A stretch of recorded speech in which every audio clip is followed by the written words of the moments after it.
Good morning, afternoon, evening, everybody. I am Gunnar Rios, and welcome to another episode of the Logical Gamers podcast. Tonight, I'm with Mr. BlankaKong and Mr. Zeta Kaiser, and tonight's episode, we're going to talk about endgame content in the video game space. What does it mean to us?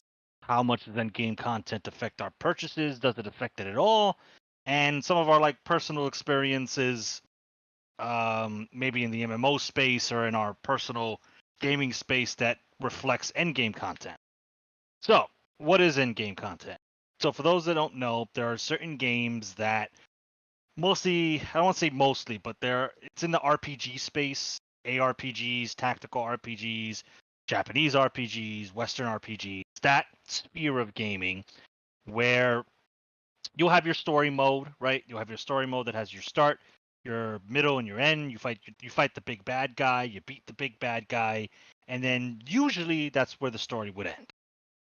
If this was a game like Last of Us or a game like God of War, that's where it would end. It would end at the story. You'd see the credits, and then you could start a new game and play the story fresh. But in a lot of RPGs in the RPG space, there's something called endgame, where after the credits roll, after you beat the big bad boss, there are other things to do, post game content, as they call it. So that could be a new dungeon, that could be a new super boss, a story after the story called a epilogue, where maybe they answer some questions, maybe you get an extra fight or two. And this is not even counting any DLC storylines or expansion. So that's kind of in kind of sloppy terms, that's what endgame content is. It's content after the fact, or it's content that you will be doing on a continuous basis if this is an MMO. So for a lot of people, that has different connotations. Some people play for the end game. That's what they play for. There are others who play for the journey, and end game is just kind of a thing, or end game is like the dessert after the meal, theoretically, that is end game content. So what sparked this idea for a conversation? Well, I was on the internet, as I am doing. I am an internet enjoyer, and I discovered this Destructoid article that basically the title was, "How much does endgame content matter to you?" Obviously, like all our videos, we'll link it so you guys can check it out. And after reading the article, I kind of thought about it. I was like, yeah, you know what? I've kind of experienced, me personally, endgame content from different perspectives. In this one, the author kind of the new Diablo 4, as kind of like a springboard, because some of the complaints with Diablo 4 is that the endgame content is a little bit stale, and you have two different camps. People that say endgame content should be, it should be meatier than what it is in Diablo, and then you have others who are like, bro, it's not the game's fault that you rushed through the storyline to get to the end game, and now you're complaining that the end game is bare bones. Then the other side comes back and says, well, that's a game development problem. They should know that people will get to the end game and have suitable end game. So I kind of ranted a bit on that one. I just wanted to give an explanation on the crux of the topic. As we go along, I'll talk about my experiences with endgame, because in the article they mentioned the MMO aspect, and I have intimate knowledge of endgame content in regards to the MMO space, specifically Final Fantasy XIV, which does get mentioned in this article. So I'll give my personal anecdotes on that when we get to it. But I've talked enough. I'm going to ask my fellow panelists, Mr. BlankaKong and Mr. Zeta Kaiser, whoever wants to go, take it from here. I know Zeta has played MMOs. He played a lot of Final Fantasy XI back in its heyday. Kong's played a little bit of both. He's played 11 and 14, never at the end game level, but he's played Pokemon, which also gets mentioned in this article, which, he could speak more fluently on that game's end game, because that game has different variations of end game content depending on who you ask. So we got a little bit of everybody here. We got a little bit from everybody. So I'll talk about my experiences later. I will pass it off. Whoever wants to take the baton next. What does end game mean to you? is that word terminology? What does it mean to you personally in the gaming? Go ahead, Zeta. Let's hear it. I mean, I'm a simple man. The end game means it's the end of the game, quite literally. Like I've seen the credits. I'm done. Can be out of here. Because it depends on what it is that I am playing, on whether or not I care about what I guess we'll more or less go off with is with post game content or not. Like as you alluded to, I did play Final Fantasy 11. So for 11, I cared about the end game because that was when before everything went crazy, when 75 was the max level. I cared about that. I did the god fights. I did the I don't know what they would be called by comparison now to 14, but the equivalent of raids. I did not do those, but I did do like the world bosses and stuff like that. And I looked forward to those things, but that wasn't really why I played 11. I played 11 because I liked the game. So even if it didn't have any of that end game stuff, I still liked playing 11. Hmm. Okay. So it wouldn't have. So if 11 was just like a generic game and like, all right, this is it, the story's over, bye, I still would have been happy because I enjoyed the entire journey going through 11, given to that point. Because I'm sure it's probably been said here at some point of Mr. BlankaKong for the first time finding out what a Marlboro is and does, and having that experience, and just my own like I know Final Fantasy creatures, but just my own experiences and stuff that happened along the way of playing that game. So really, end game content didn't really have much to do with that in the MMO sense because at that point, for an MMO, anyways, it's kind of like where everybody has a specific job and we're all doing something as a unit, as opposed to it's a journey where we're all leveling up and we're learning, and then stuff goes crazy, and you get like fucking monster chains at the freaking entrance arena that it's killing everybody that walks through. That's not you don't get that as an experience at endgame. The endgame, it's the instance you fight the boss, and then bada bing, bada boom. Either you wipe or you win, and then that's it. So for me, it depends because like as we also talked about Pokemon, my only Pokemon game that I cared about the end game, and that's because I was a small child and I just thought it was cool, was Gold and Silver. Was because you get to go back to the other region. So it's like, oh, I recognize this. You get to refight all the old gym leaders. Like, hey, I know all of you people. So there's just like a very like strong motivation of just like, I get to do this and I get to fight the other Elite Four, and by proxy, you technically fight what could be equivalent to yourself on Mount Silver. It's just like this is cool. I like this. But for something like say Ruby, Sapphire, Emerald, where I think it's really just like the battle tower and that's kind of it. I'm just like I don't really care to fight the I mean it's good, but it's just not something I care for to just fight NPCs that are clearly broken and doing things that they probably shouldn't be doing, or having moves that they shouldn't be having. I'm sure no, no, it's not. I've seen fucking gameplays. It's not legal at all. It's full of shit. It's full of shit. They cheat. They cheat hard, and I hate it. So for something like Pokemon or most other games, it's just like it depends on how I feel about it and like my experience going through on how important it is to me. But I never really go in with the like this needs to have strong end game or I'm going to be disappointed one way or another. Like I've gotten you for the base experience, not really what am I going to do once I'm all the way at the end, because I feel like you're just jumping the shark at that point. It's like this should be like my last concern of what I'm going to do when I'm at the end. I should be enjoying my journey getting there, because if I don't enjoy the journey getting there, what the hell does it matter what's at the end? I've suffered Right. to get to this point. I don't really care at the end at this point.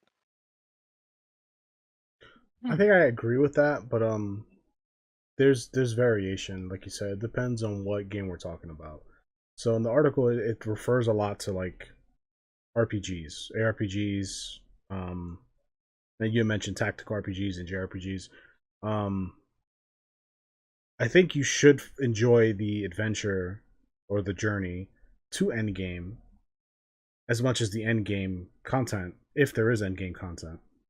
But for some people, and if we're talking Pokemon, for some people, it's like the endgame content is the content. So depending on who you ask, right? So like competitive battling, in order to legitimately at least, in order to get to endgame competitive battling, you have to get through the story. You have to beat the Pokemon League. You have to do certain things or whatever. And for a lot of older players, people who have played multiple Pokemon games, it's very repetitive. Like it's the same thing. Like it. So like the same nostalgia or the same like motivation that you had playing original Pokemon Gold and Silver to get through that journey was like interesting. That motivation dies over time. Like by the time you're playing like your sixth Pokemon game, it's like, all right, I get it. Like, can we just fucking like I just want to battle. Yeah, I know the I folks. just want to breed and battle, right? That's Yeah. all I care about. See, but not to cut you off, but I Go for it. I don't consider that end game. I just consider that as like because I believe we've said this before, where I consider competitive Pokemon a separate thing from the main game. I mean, you're not wrong. I do have to beat the game if I want to do this stuff. So in its own way, that is end game I mean, it would content. be But it's the literal end game. You have to end the game To yeah, to get to that access some part of the game. features. Yeah. yeah, So yeah. But I don't. At least how it's coming from the article, I didn't like make that. You're not wrong though, but I didn't make it that connection. So whereas, um but like I do need to beat V game to be able to breed, catch certain things, and then yada. So yeah, so for Pokemon, it's I think own. Pokemon's its own category.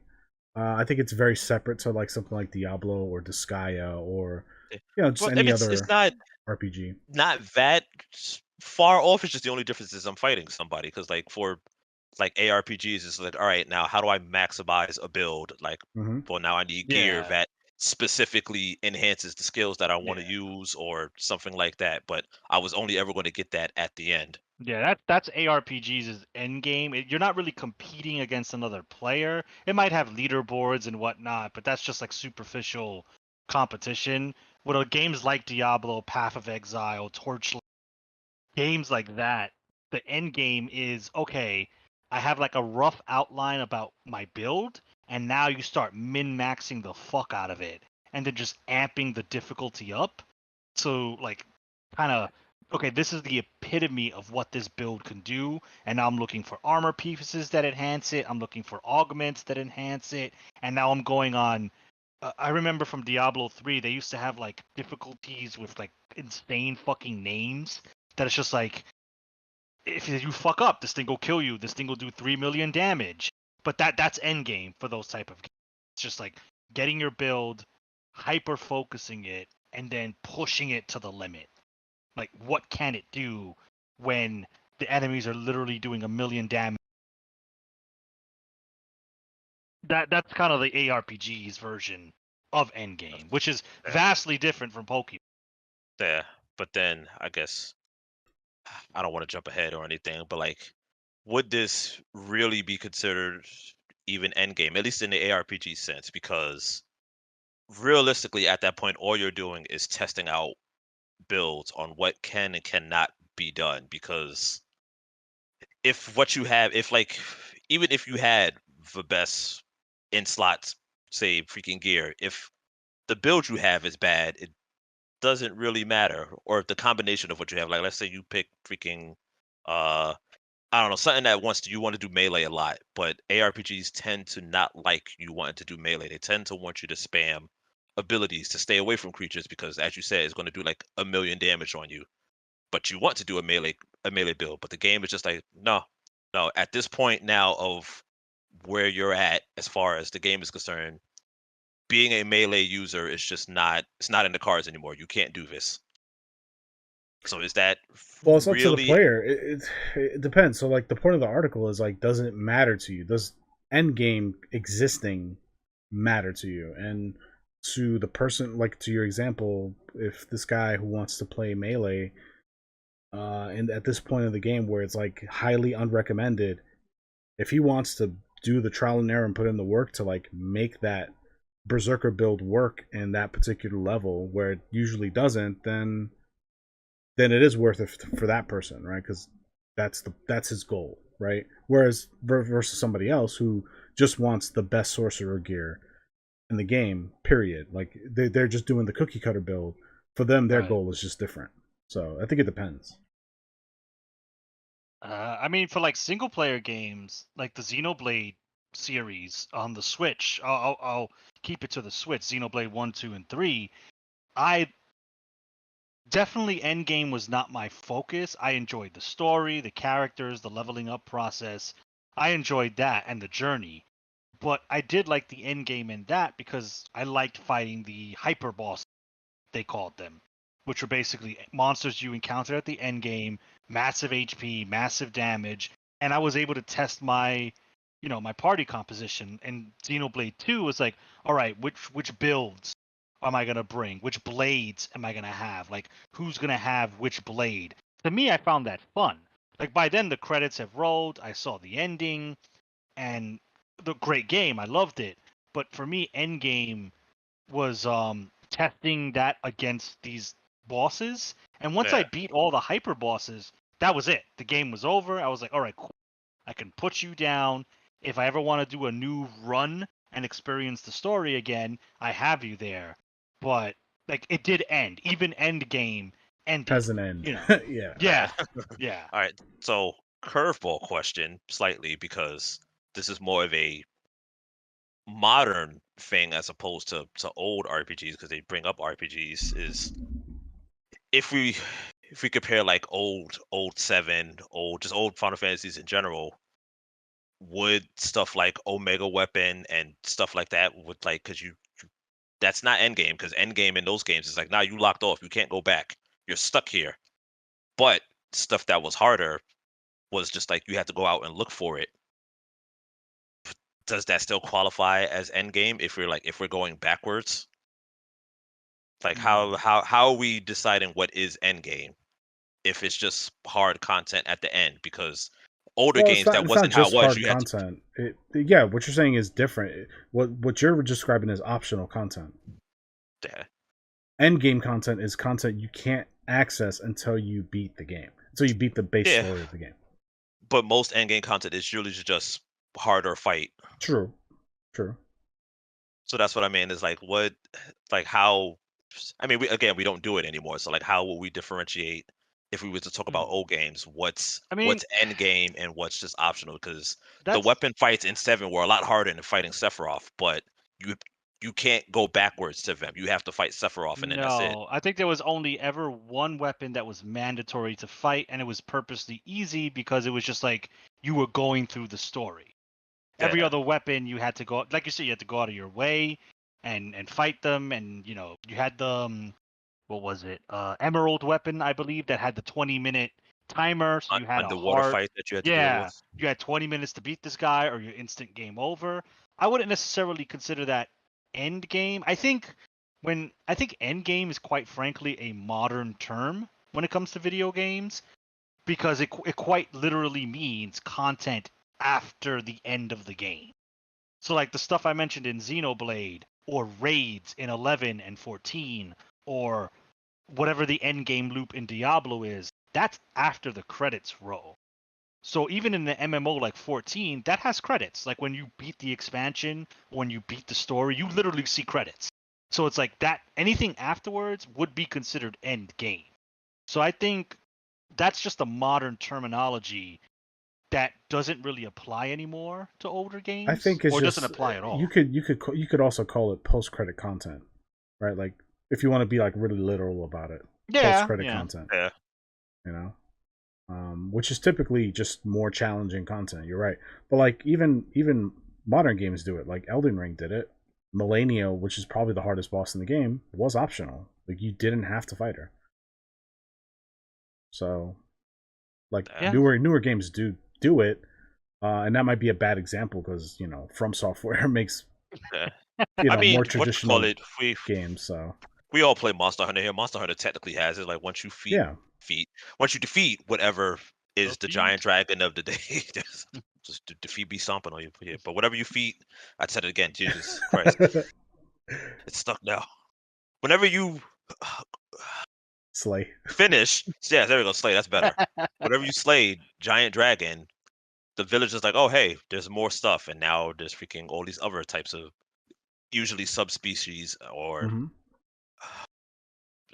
in the case of, well, no, it was just the older ones. You didn't really fight another elder dragon usually. That usually came in the expansion, but they did give you other just dragons that showed up, or whatever it is. I shouldn't say dragons. Yeah, get your mystical creature terminology correct Yeah, I know. before the nerds come. Yeah. The nerds are here. The nerds are Yeah. talking right now. But yeah, Monster Hunter is a game that has post credit content or end game content. You beat, like, let's use, I don't know, Monster Hunter World. When you beat base worlds, the last thing you fight is Zora Magdaros.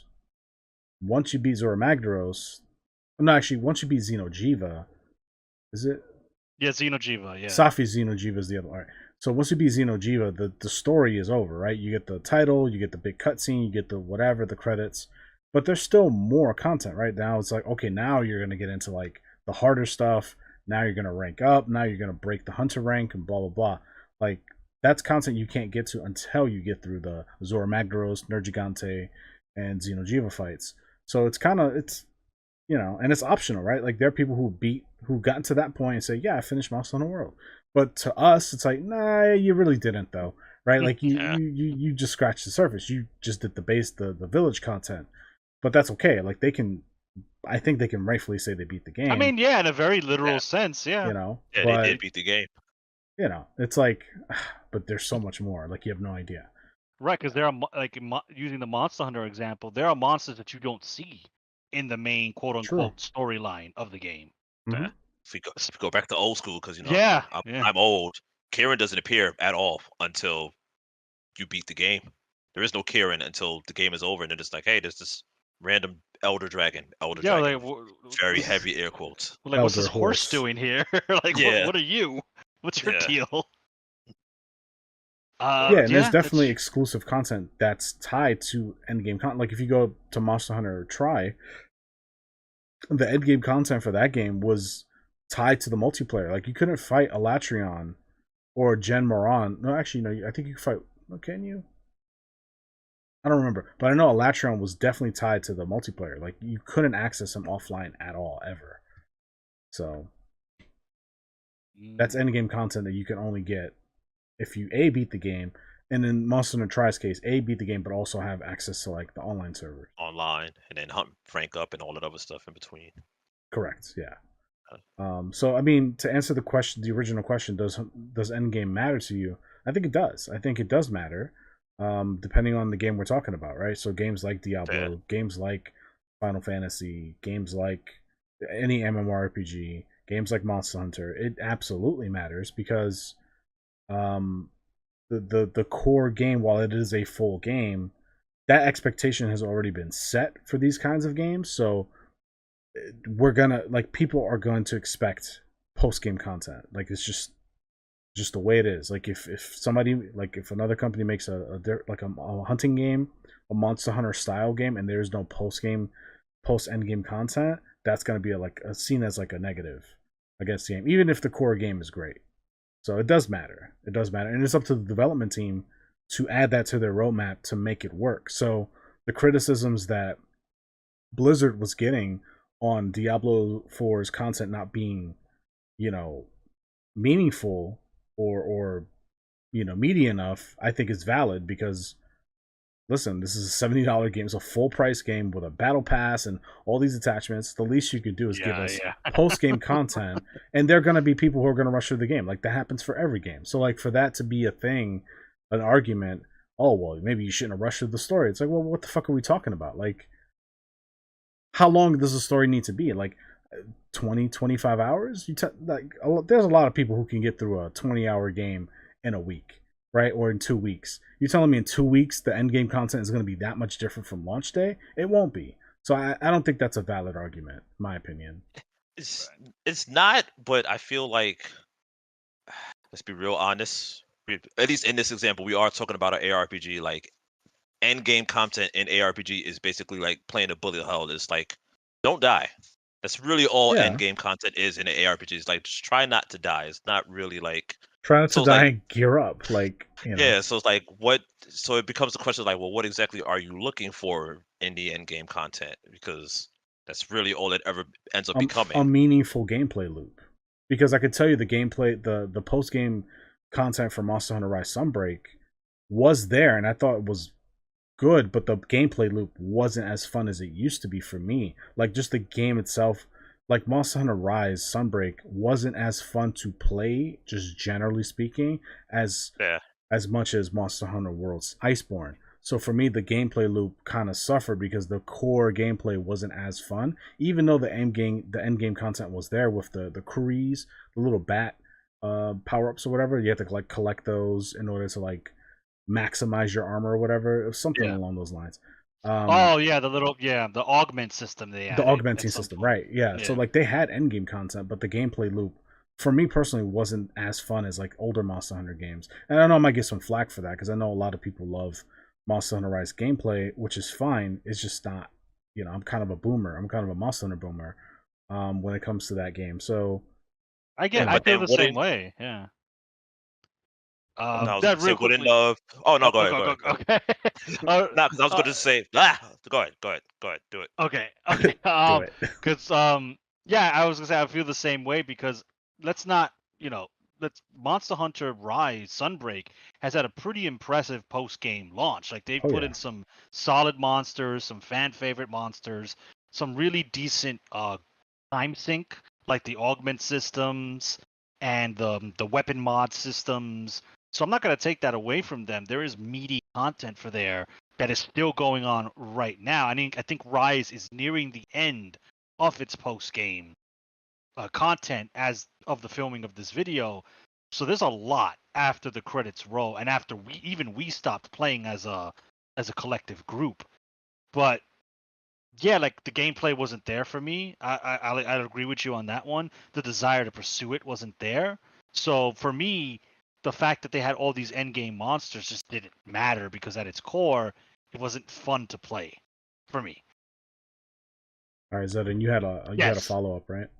Yeah, I was just gonna go back. 'Cause this is something that somebody me and Gunnar have watched. This freaking Josh Strife plays. It's something that I Yeah, think check it's him out. He's something really else good.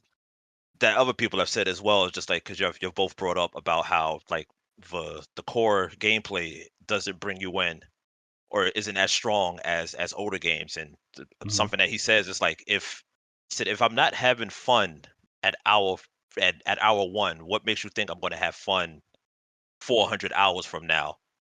So it's like what like even Mm, if it has good end game, like if the core game itself isn't keeping you there, like is good end game really going to change anything for you? it might. It depends on the game. Like it's a case by case because if we go back, we all started. So we can all agree that Monster Hunter has a very steady learning curve, right?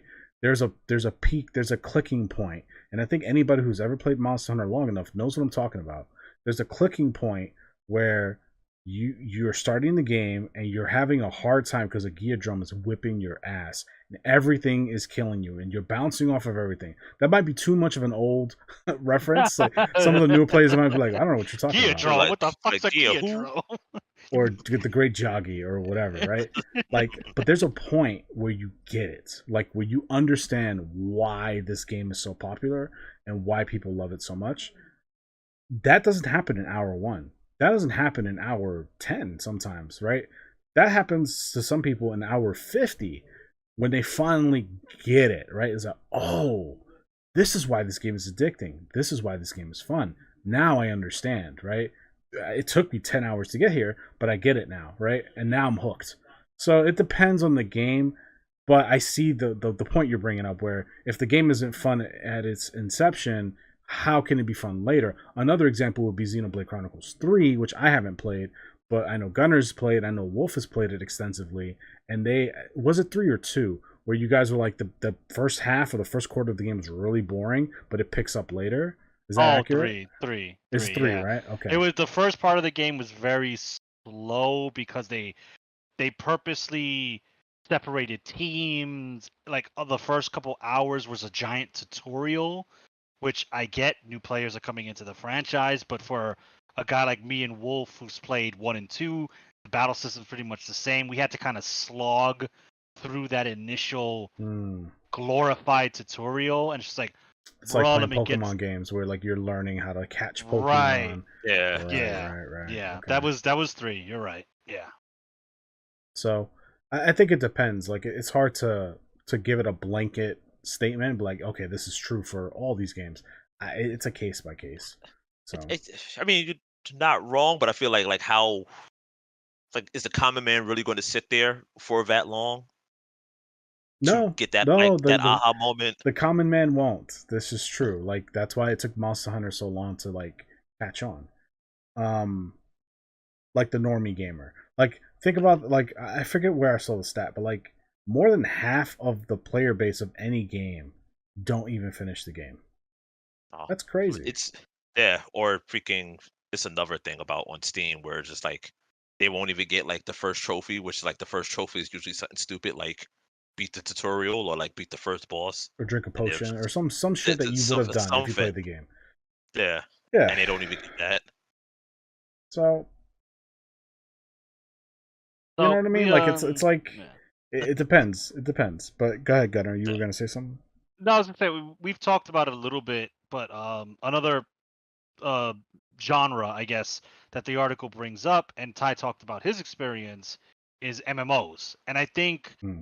MMOs they're very different when it comes to the RPG space, because so for my personal experience, for I think 5 or 6 years, I seriously rated in Final Fantasy 14, which is currently one of the big 3 MMOs currently on the market. The other two being World of Warcraft, a staple, and Lord of the Rings on.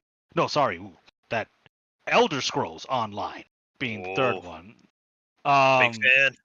yeah, but I mean, Lord of the Rings. They're trying. They're trying.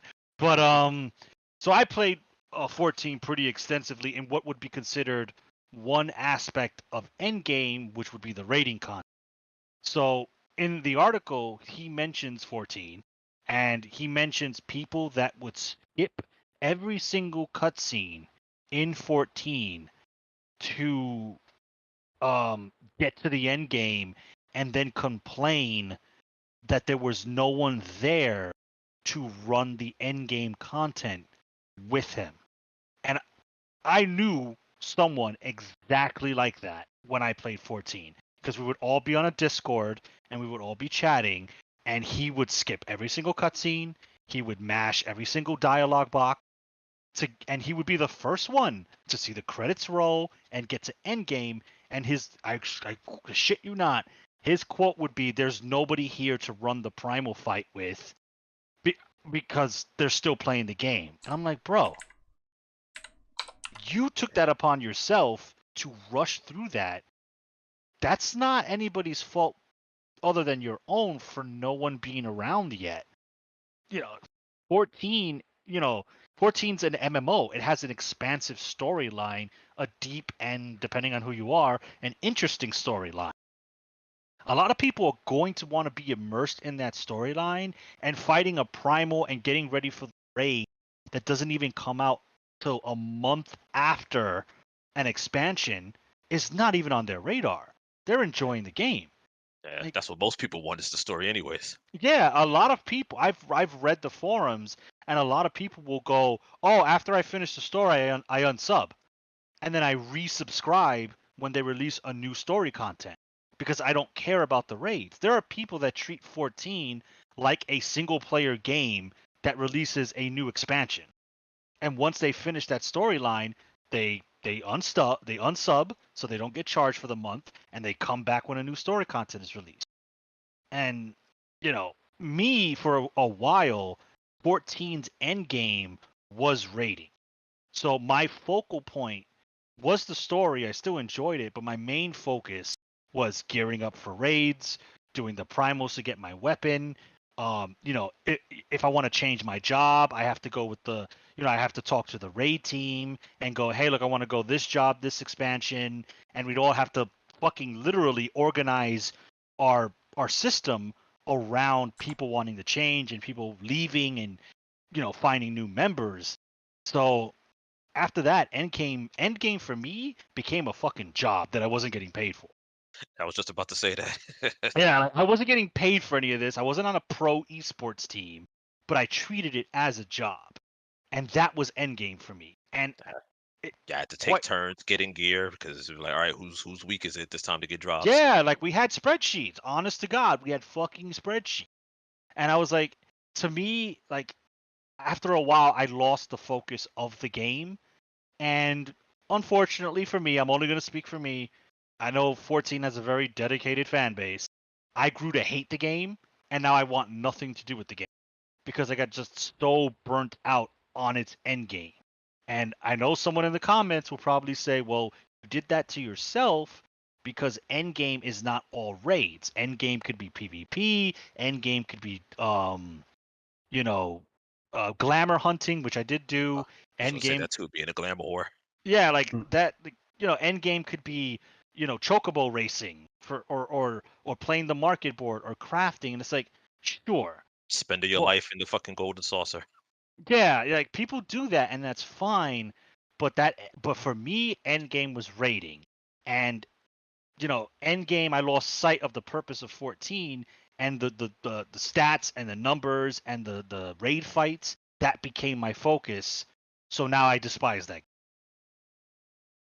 I That mean, no, go ahead. Sorry. no. That's just me, and I'll never have another opportunity to get that off my chest. So hey, it's off my chest here. I have grown to hate that game, Hey, listen. and If I ever decide to play 14, my job is to get as rich as possible and just like live a lavish life online. So you could be and you like, could you could run with me. We could do business together. dude, I can't, man. I can't even see that game anymore. Like I see that, I get viscerally upset for no real reason because I have many fond memories and I've made real good friends that I still talk to because of that game. It's just Mhm. that particular aspect of the end game, turning it back to the topic, is what turned me off from the entire game as a whole. But there are people who love that. There are people that is the point. Like that's the point right there. Raiding and hitting the end game and being the first to clear it. MMOs are known for world first.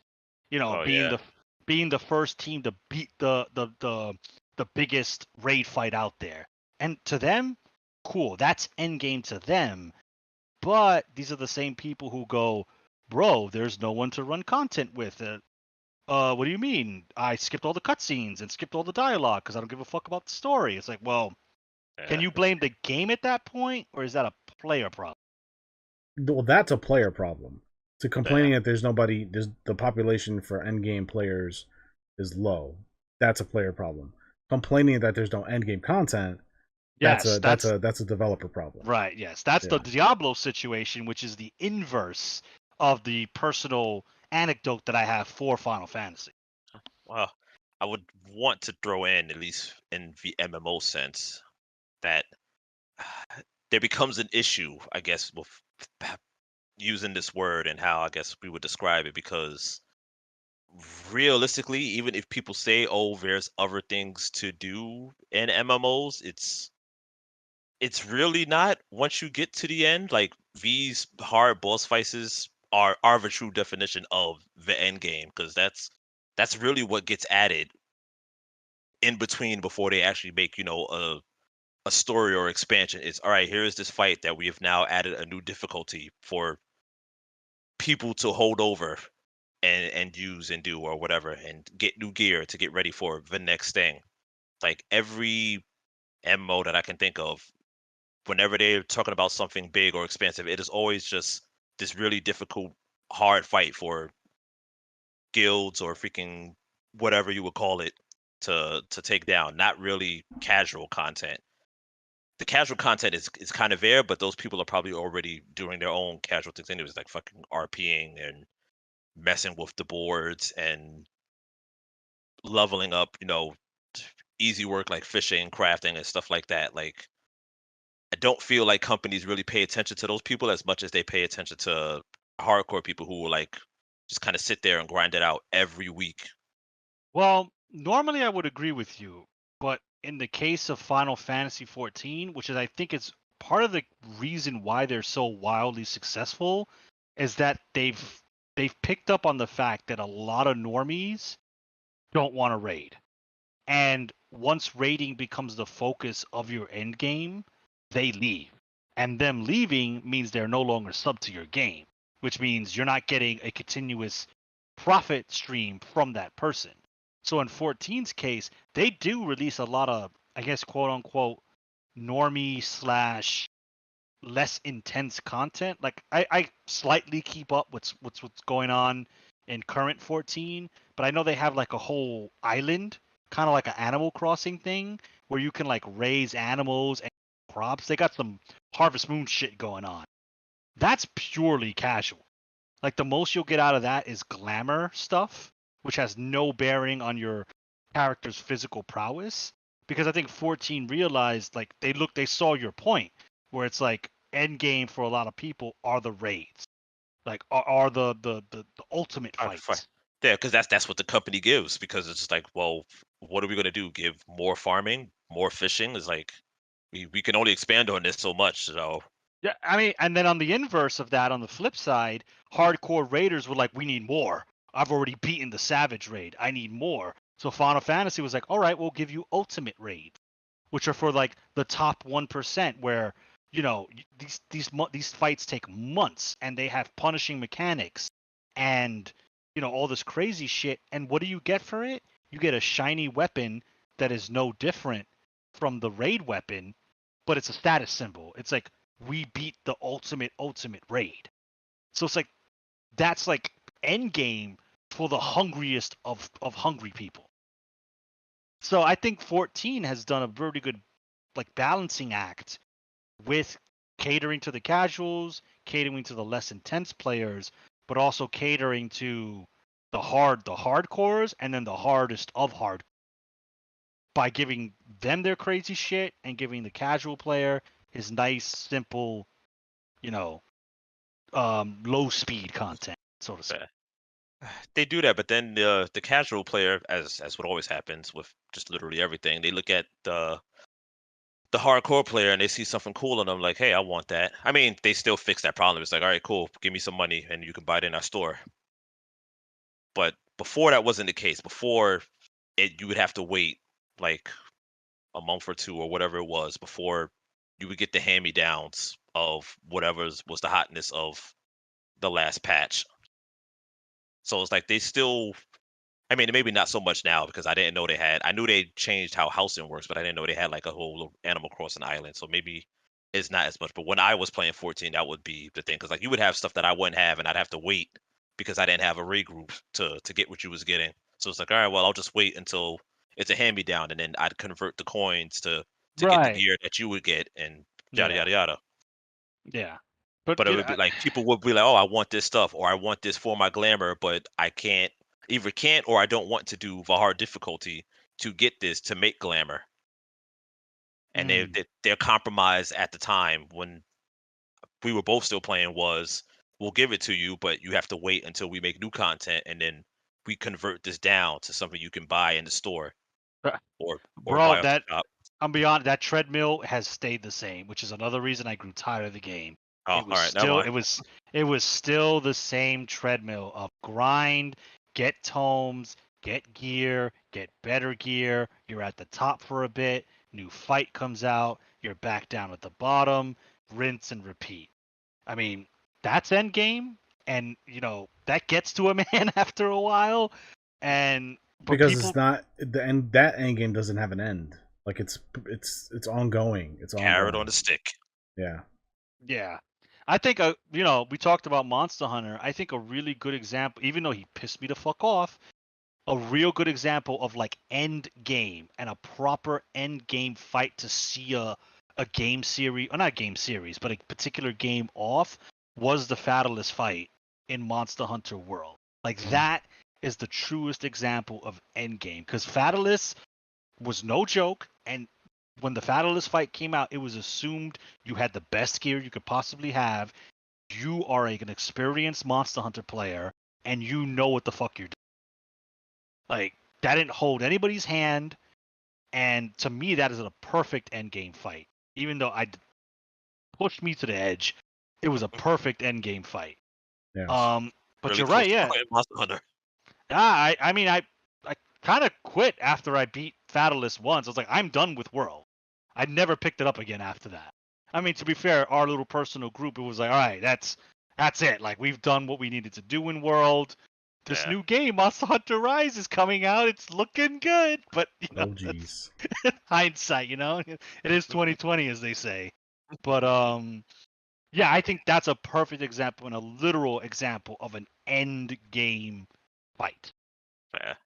But you're right about MMOs. It's a treadmill, and when you get to top speed at the treadmill slows down. You're like, you're back to 1.0. Work yourself up to 5.0 again. Yeah. And then it never ends. But people love that. Like, there are people that are different from me that they're on it. They've been on it for the same amount of time I've been on it. I still have friends that are still playing this game, and I'm like, how? You're not bored of it? You're not like, I I've mean, been tempted mostly by 11. I haven't been tempted by 14. It's been mostly by 11. It's just like, you're 20 years old. What am I going back to? But it's. I mean, once you do it for so long, every once in a while, that bug, that itch, it just comes in. Unless you like truly burn out and hate it. oh, that raises hand. That's where I have no desire to Yeah. touch an MMO at all. But like, if we bring it back away from MMOs and bring it back to I guess single player RPGs, I love endgame in there. I love fighting the. I'm playing Dragon's Dogma, again, Dark Arisen, because two is on the horizon. I want to play it again, and I'm looking forward to fighting the bosses from Dragon's Dogma and Dark Arisen, because I never played that expansion. So I'm Me looking neither. forward. Yeah, I'm looking forward to the end game in that.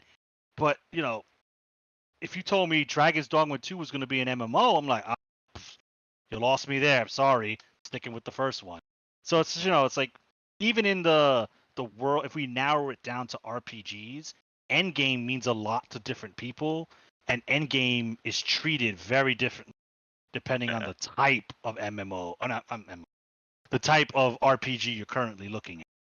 Yeah. I guess another side question, because this has mostly been focused on essentially RPGs, and I don't see an example in here. How would you, I guess, translate this into something like, I don't want to say Call of Duty, but like Left 4 Dead or something like that, where it's just like, what? Because people are still playing freaking Left 4 Dead to this very damn day. It's like, what will be considered end game in that? Just like absolute mastery of the maps, or like It would be difficulty options. So like for Left 4 Dead specifically, I mean it would be just games like that in general? Because mastery of the like, maps, knowing your spawn location, speed running, yeah, beating it on the hardest difficulty, crit pathing the game. So like, this is the best route to or the safest route, or this is the best character for this map, or whatever that looks like. It would be yeah, that. It's not true endgame. It's endgame that you kind of create yourself. Speed running is kind of falls in that category. It's like the developers have no hand in that, right? It's just something the community creates. So I would say yeah, but that. that's what I mean. It's like, how like this works in the RPG sense of the word, but like when we like expand outside of that, like it what depends. does So like, if we're game? talking platformers have endgame content where they have levels that you unlock after you beat the base game. Um, Collectibles, like getting all the letters in Donkey Kong, or getting to the secret levels in Super Mario or whatever. Like, there's endgame content in other games, but it is most common But and but I talked mean, is about in that RPGs.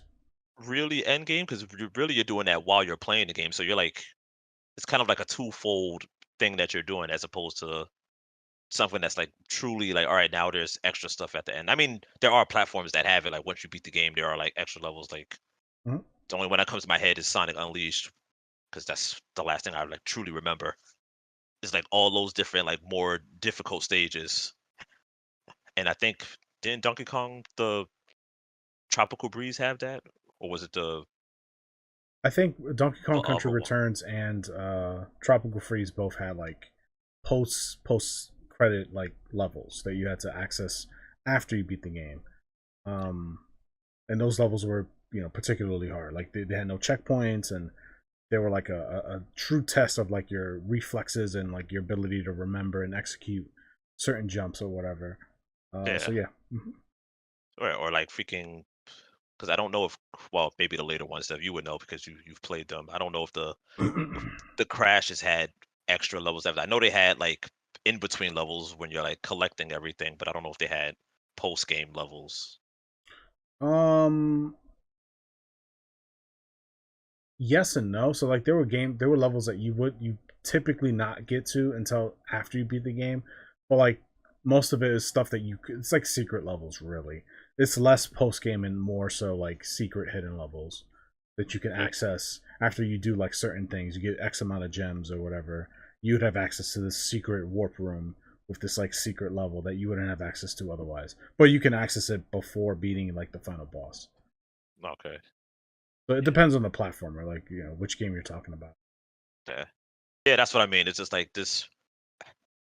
The question seems to like kind of be more RPG like focus and not really Well, it's like more of an the RPG thing. I was Like gonna say, I that's think yeah, I think I it's an don't think RPG thing. other genres really have that. I mean, if you want to get like technical, you could apply it to fighting games, and you could argue that playing online is post game content. But it's like, is it really? Because you don't have to beat arcade mode to access online. uh, if it was So the old days, it could be well not the online part, but like you would beat the game and it's like all right, well beat the game in this way to unlock this character or do this. But we don't really do that anymore. Now it's just we either yeah, now give it's us just cash or the season character's just all pass or there. battle pass or whatever, and Right there. yeah, Yeah, it's all because a ploy to get more money out of the player base. Which I get it; it's a business at the end of the day. But yeah, it's the days of Marvel's Capcom 2 or just Marvel's Capcom 1 and just beat the game in this amount of time or with these people and then unlock freaking Shadow Lady or do this button combination and then she's just there. Oh, I remember Shadow Lady. Fucking just fucking Chung Li with the opacity. Fucking turned all the way. listen, but that shit was cool though. that. Yeah, Yeah, It was yeah. cool back then. It's like, oh my god, it's evil You like Chung Li. it's like I play Shadow Lady. What? What the hell? She got a drill hand. What the fuck? why is she shooting lasers and shit? What's going on? Cyber Akuma, what the hell? We don't get that no more. Yeah. We don't get that no more at all. Well, That it's would have just been end game content, but so yeah, but that's kind of like an anomaly. That's like a one-off thing. yeah, That's not a common thing. You mostly no, get it's end-game not. content in RPGs, and I think Yeah. it's because RPGs are naturally designed to be longer experiences. Um, so that's just a way to extend the life of the game, which I think Which that is has its fine because advantages. yeah, because it's usually you don't have to touch it. So if you're done after you see the big bad die, when you kill Sephiroth and Cloud and friends are all happy, you can go, okay, cool, I'm done. Chrono Trigger, you beat the game. It's like, I don't want to res the character. Fuck him. Chrono's dead. Um, We you didn't know, need him anyways. yeah, like once, Breath of Or Fire, you don't have to do all the side quests or yeah. Now that you reminded me, Chrono Trigger is a different one because it's not really no, it is end game, but it's just like it's mostly different endings you can get that are just really just like throws you for a loop because once you beat the game once, you can go back and then you can just immediately beat the game again, and yeah, but we'll that's never get that again as I well. mean So that's another good example that it might deviate a little from the point of the article, but Shimigami games, they not Persona, but Shimigami, they usually have three different endings because they usually have a lot of them focus on a morality system. So you have a lawful ending, neutral, a chaotic ending. is that considered post-game content? Not really. Now that I say it in my head, maybe that's That replayability. That's just really, yeah. but I mean, but you get to start the game over with everything you've had. So it's like if in the game will scale, it's supposed to scale it with you. Sometimes they don't force you to do it, or you have to pick it yourself. So now you'll be fighting things. It's like There's an argument for that. That a new game plus yeah, is post game content. I could yeah, concede because that. like Yeah. I don't know if you can do it in the old one, but like I know the old Devil May Cry. Like once you beat it, you got what was it, Inferno mode or whatever the hell it was, Dante or Must Die Dante mode or Must Die. whatever. There we yeah. go. Yeah. Yeah, and it's like you would fight like the Reaper would always be chasing you or whatever the hell that creature was called, and you would have to do certain or not do certain combos. You would have to hit a certain combo before you actually started doing damage to things. So it's just like it's testing your mastery of the game to see if you can actually get through it all. It's still the same game, but now things are appearing sooner, so you don't have the same upgrades or same abilities as you would before. You have to work technically with less. Yeah. I mean, some people call that extra modes or new game features, but Yeah, others can call it yeah, post-game content. yeah. But I mean, like, like as we've said before, like you have to beat the game first to get this. So it's like, where does this fall in that? I think I it guess that qualifies. area. It would qualify. It's not traditional. It's not the first thing you would think of when you say end game content, but it would qualify. Like doing new game plus in Elden Ring or Dark Souls would be, you know, technically post game content. You can't access new game plus until you beat the game the first time.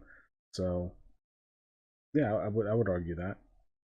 But what the article's really talking about is the kind of end game content that you would find in games like Diablo or games like Yeah, uh, where it's like there's extra Final Fantasy challenges 14 and and etc. Yeah, so or Monster Hunter.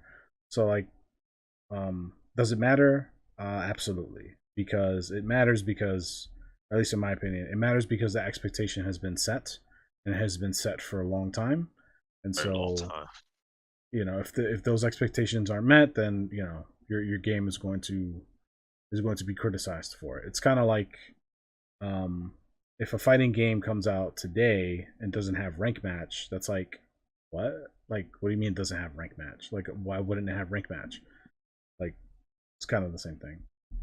Yeah, Yeah, I think it's perceived very differently depending on the type of RPG it is.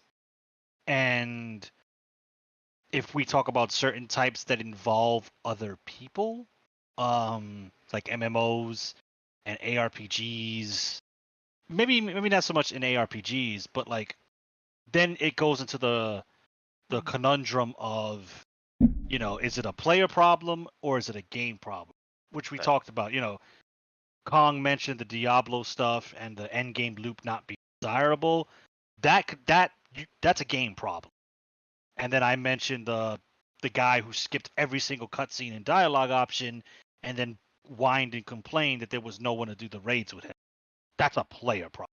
So yeah. even in that niche like ARPG MMO space, not even looking at Western and JRPGs, single player experiences, there's like different kinds of, well, you're shooting for this end game content. That's not my fault. That's not the game's fault. That's your fault.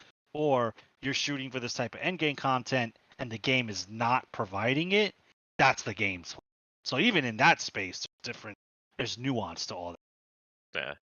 Yeah, because now that I'm looking at it again, I remember the Borderlands example, which this was a while ago. So I'm sure you probably don't remember either, because I don't remember if it was. I'm sure it was the first one. I don't remember if it was the second one, but you had it before me, and they let you play. They're supposed to level off and kind of make like a middle ground. It wasn't that well because your guns had like different perks and abilities on it. So it's like, oh yeah, I'll help you play, and then you just like he was like, "Oh yeah, this boss is a little bit of annoying. Don't worry about it." And you murked him in like 2 seconds flat because where I would have been technically fighting him, I would have just had a normal gun with just regular ammo, whereas you had static effects Yeah. and abilities. So it's like they can merge, but that's kind of game specific on what is and is not allowed. Yeah, I remember that. I had to make a new character or Yeah, play just a to not different. Yeah. blow through everything for me.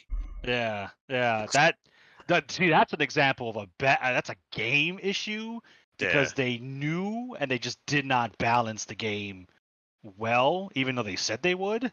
Yeah.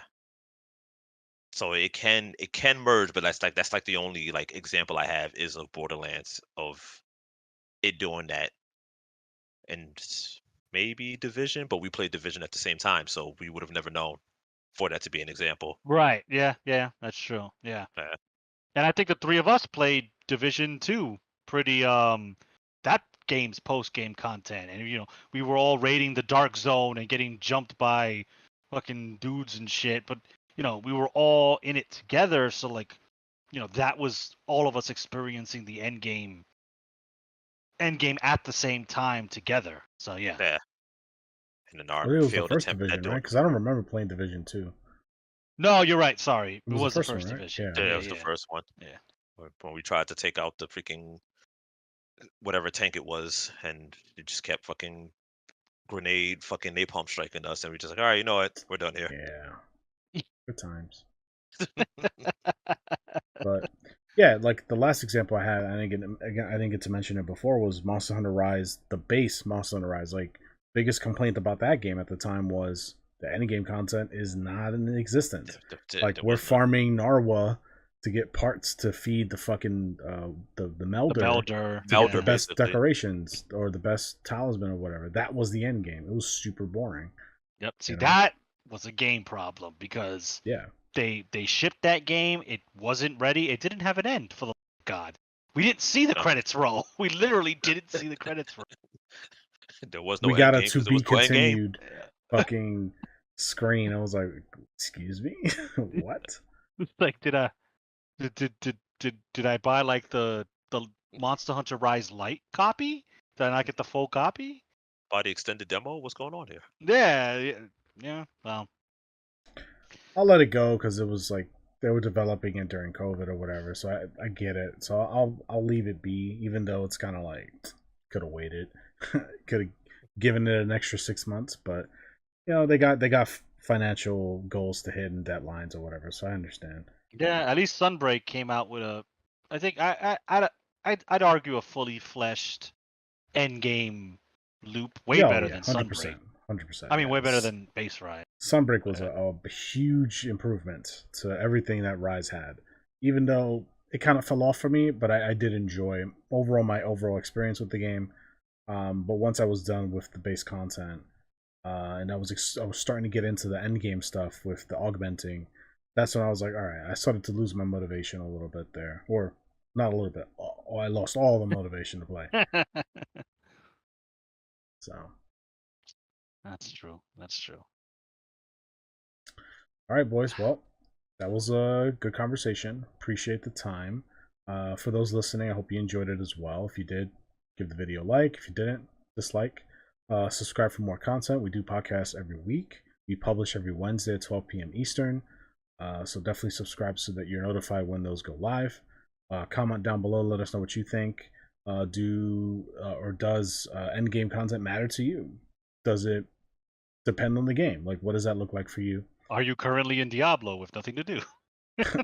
Are you that guy? You also right? hate 14. Yeah. Well, 14 hate is at 14 hate. Are, No, I'm just are kidding. you a Monster Hunter Rise simp? Like, let us know. Are you a Monster Hunter boomer? I'd love to hear. But anyway, also follow us on social media. So we have a Facebook, Twitter, Instagram, TikTok, and we also run a Discord. Follow Mr. Esoteric. He's not here for this current conversation, but he does run the main Twitch channel, so Logical Gamers TV. So check him out, give him a follow. He streams 2 to 3 times a week, and he streams a variety of games. I think the last thing he was playing was Street Fighter 6, but by the time this comes out, he might be streaming something else. But follow him, check him out. Great streamer, good content, consistent gameplay. So yeah, that's pretty much it, guys. Thanks for a great conversation. Hope you enjoyed it as well. We'll catch you in the next one. Till next time.